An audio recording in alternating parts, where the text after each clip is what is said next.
Welcome to all from far and from near. Come closer now, so that you can hear. Okay, now that was a little bit too close, please. Personal space, personal space. Oh, much better. So listen now to a tale of fear and of fright that happens each year on Halloween night. Ha ha ha! So I am here the tale to tell, so listen up and listen well.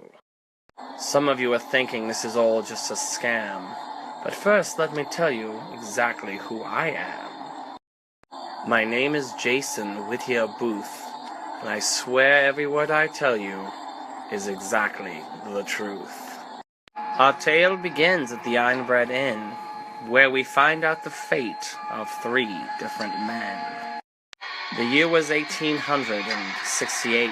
The day had been long, and the hour was late. My great-great-grandmother Pearl, she guarded the door, just like she'd done every Halloween before.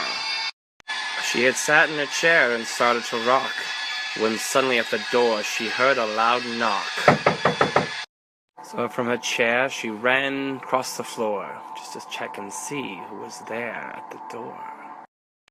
"Who's there?" she cried, her voice filled with fright. "It's me, Prince Charles, and I need a place to stay for the night." "I have just one room, and it's haunted, I fear." "Oh, please let me in. It's freezing out here, and I'm getting wet." So she took him up the stairs to room 6 post-haste, but she ran right back down, without a moment to waste. As he opened the door, he didn't want to linger. He heard, "I'm the ghost with the bloody finger." So filled with fear, the prince ran like a flash, and out the window he jumped with a crash. So great-grandma went out and scooped up his guts, and while she was doing it, she thought, man, this guy was nuts. So back to her rocker, just like she was before, when suddenly she heard another knock at the door. And just like a flash, she crossed that wood floor, put her hand on the handle and flung open the door. There in the rain stood another odd guy, who had an afro, and Grandma wasn't sure quite why. "I need the room," he said with a voice that was daunting. But Grandma's reply was, "I have one, but it's haunted." "I don't care about ghosts. I am not afraid. Besides, what's the difference? You're still gonna get paid."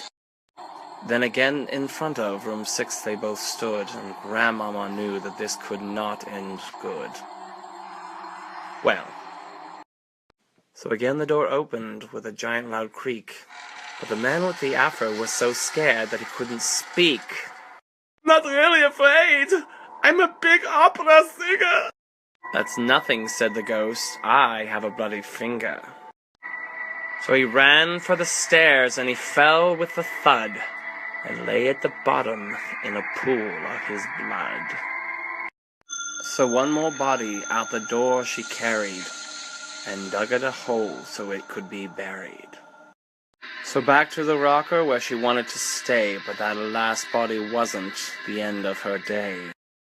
For just as she sat, there was a knock at the door, so she got up to answer it, just like she had twice before.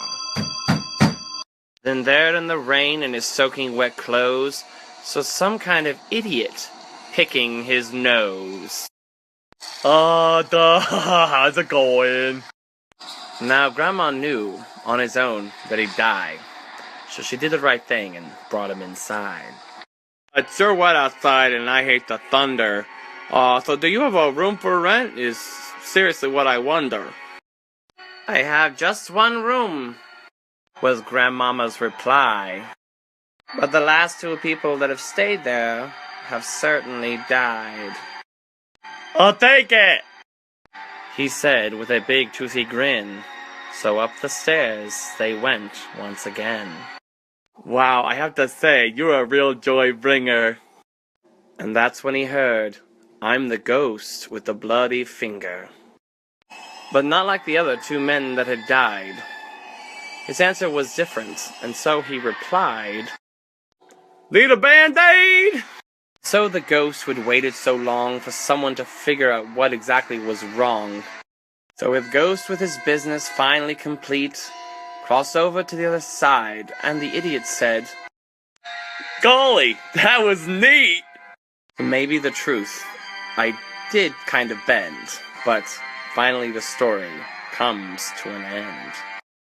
For those of you that don't know me, I'm Jason. I am just a goofball, and this is not my norm, so it's kind of out of my comfort zone, and obviously I'm a long storyteller. I do a lot of interactive games, I do a lot of just goofy stuff, comedy, filters, all that kind of crazy stuff, musically, and just like to have fun on Snapchat, meet new people.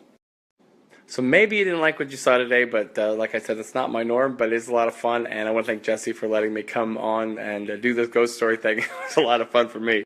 So obviously my Snap code's at the beginning and here at the end, and if you'd like to follow me, I'd love to have you along. Come say hi and let me know that you came from the ghost story.